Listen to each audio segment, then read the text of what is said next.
Hello everyone and welcome to my channel signing circle. आज हम लोग आधुनिक भारत के इतिहास से संबंधित टेस्ट नंबर 19 देखने वाले हैं, जिसमें 10 मोस्ट इंपोर्टेंट होंगे। तो क्वेश्चन की ओर चलिए। फर्स्ट क्वेश्चन है, भारत में अंग्रेजों ने सर्वप्रथम मदरसा कहाँ स्थापित किया था? ऑप्शन ए मद्रास में, बी मुंबई में, सी अलीगढ़ में एंड डी कोलकाता में।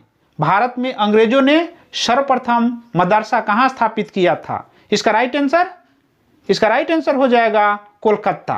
अब फैक्ट देख लेते हैं। 1781 ईस्वी में वारेन हेस्टिंग ने कोलकाता में प्रथम मदरसा स्थापित किया था। तो भारत में प्रथम मदरसा किसने स्थापित किया था? तो वारेन हेस्टिंग ने। कहाँ स्थापित किया था? कोलकाता में। और कब किया था? तो 1781 ईस्वी में। तो ये फैक्ट आप लोग याद रखिए। नेक्स्ट क्वेश्चन, ब्रिटिश सरकार ने किस अधिनियम ने सबसे पहली बार भारत में शिक्षा के लिए 1 लाख रुपए दिए थे? ऑप्शन ए वुड का डिस्पैच 1854, बी चार्टर अधिनियम 1813, सी चार्टर अधिनियम 1833 एंड डी भारतीय परिषद अधिनियम 1892। ब्रिटिश सरकार कि किस अधिनियम ने सबसे पहली बार भारत में शिक्षा के लिए 1 लाख रुपए दिए थे? इसका राइट आंसर हो जाएगा 1813 का चार्टर अधिनियम। नेक्स्ट क्वेश्चन, निम्न में से कौन जिसने सर्वप्रथम भगवत गीता का अंग्रेजी में अनुवाद किया? भगवत गीता का अंग्रेजी में सर्वप्रथम अनुवाद। Option A William Jones, B Charles Wilkins, C Alexander Cunningham and D John Marshall. Bhagavad Gita का अंग्रेजी में अनुवाद। इसका राइट आंसर हो जाएगा चार्ल्स विल्किंस। अब फैक्ट देख लेते हैं। वारेन हेस्टिंग के कार्यकाल में चार्ल्स विल्किंस ने भगवत गीता का प्रथम अंग्रेजी अनुवाद किया था। इसकी प्रस्तावना स्वयं वारेन हेस्टिंग ने ही लिखी थी। ये भी फैक्ट आप लोग याद रखिए। नेक्स्ट क्वेश्चन है, चार्ल्स वुड का डिस्पैच निम्न में से किससे संबंधित था? चार्ल्स वुड का डिस्पैच 1854। ऑप्शन ए शिक्षा, बी व्यापार, सी प्रशासनिक सुधार एंड डी सैन्य सुधार। चार्ल्स का वुड डिस्पैच। इसका राइट आंसर हो जाएगा शिक्षा। चार्ल्स का वुड डिस्पैच कब आया था? तो 1854। उस समय गवर्नर जनरल कौन थे भारत के? तो डलहौजी। ये भी आप लोग याद रखिए। चार्ल्स वुड का घोषणा पत्र 19 जुलाई 1854 को जारी किया गया था। इस घोषणा को भारत में अंग्रेजी शिक्षा का मैग्ना कार्टा भी कहा जाता है। तो ये भी याद रखिए, भारत में अंग्रेजी शिक्षा का मैग्ना कार्टा किसे कहा जाता है? तो चार्ल्स वुड का डिस्पैच 1854। ये फैक्ट आप लोग याद रखिए। नेक्स्ट क्वेश्चन है, हंटर कमीशन की रिपोर्ट में किस शिक्षा के विकास पर विशेष जोर दिया गया था? Hunter commission. ऑप्शन ए बालिकाओं की शिक्षा, बी उच्च शिक्षा, सी प्राथमिक शिक्षा एंड डी तकनीक शिक्षा। हंटर कमीशन की रिपोर्ट। इसका राइट आंसर हो जाएगा प्राथमिक शिक्षा। हंटर कमीशन की नियुक्ति कब हुआ था? तो हंटर कमीशन की नियुक्ति 1882 में हुआ था। ये भी आप लोग फैक्ट याद रखिए। उस समय वायसराय कौन थे? तो रिपन थे। नेक्स्ट क्वेश्चन, शिक्षा में सुधार के हेतु ब्रिटिश सरकार ने सैडलर विश्वविद्यालय आयोग कब नियुक्त किया था? सैडलर विश्वविद्यालय आयोग शिक्षा से संबंधित। Option A 1919, B 1917, C 1921 and D 1896। इसका राइट आंसर हो जाएगा 1917।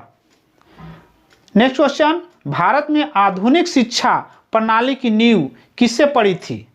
ऑप्शन ए 1813 का चार्टर अधिनियम, बी 1835 के मैकाले के संस्मरण पत्र, सी 1882 का हंटर आयोग एंड डी 1854 का वुड का डिस्पैच। भारत में आधुनिक शिक्षा प्रणाली की नींव।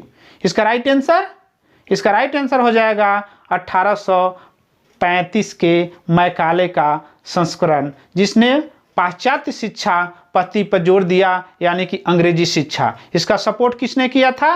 राजा राम मोहन राय ने। ये भी आप लोग फैक्ट याद रखिए।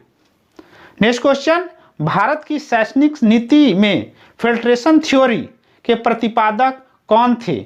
भारत की शैक्षणिक नीति में फिल्ट्रेशन थ्योरी के प्रतिपादक, option A Charles Wood, B Macaulay, C J M. Mill and D Cornwallis. Filtration theory, इसका राइट आंसर हो जाएगा मैकाले। इसके अनुसार भारत में उच्च वर्ग को शिक्षा दिया जाए और धीरे धीरे फिल्टर होके नीचे तक आएगा, ये मैकाले ने कहा था। और एक कथन भी आप लोग याद रखिए, मैकाले का चर्चित कथन है, यूरोप के एक अच्छे पुस्तकालय की एक अलमारी का एक कक्ष भारत और अरब के समस्त साहित्य से अधिक मूल्यवान है। ये कथन परीक्षा में पूछे जाते हैं, तो ये भी आप लोग याद रखिए। यूरोप के एक अच्छे पुस्तकालय की एक अलमारी का एक कक्ष और भारत और अरब के समस्त साहित्य से अधिक मूल्यवान है, ये भी आप लोग याद रखिए।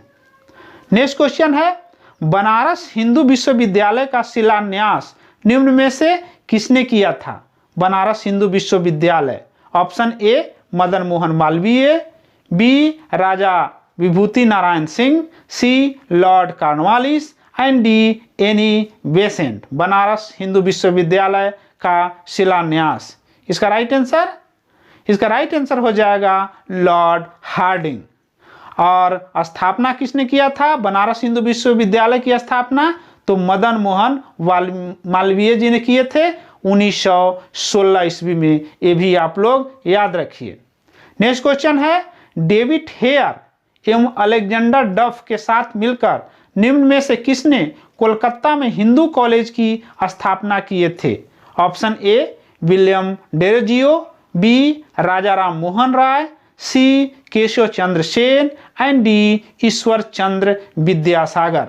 डेविड हेयर एवं अलेक्जेंडर डफ के साथ मिलकर किसने कोलकाता में हिंदू कॉलेज की स्थापना किए थे? इसका राइट आंसर हो जाएगा राजा राम मोहन राय। यानी कि हिंदू कॉलेज की स्थापना किसने किया था? तो है David Hare, Alexander Duff and Raja Ram Mohan Roy ने तीनों मिलकर कोलकाता में हिंदू कॉलेज की स्थापना किए थे, तो ये आप लोग याद रखिए। और कोलकाता में हिंदू कॉलेज की स्थापना कब हुआ था? तो 1817 ईस्वी में किया गया था, ये भी आप लोग याद रखिए। तो ये थे आज के 10 मोस्ट इम्पोर्टेंट क्वेश्चन जो हमेशा प्रतियोगी परीक्षाओं में पूछे जाते हैं। तो अगर मेरा ये वीडियो आपको पसंद आ रहा है तो मेरे YouTube चैनल को लाइक, शेयर एंड सब्सक्राइब करें। धन्यवाद।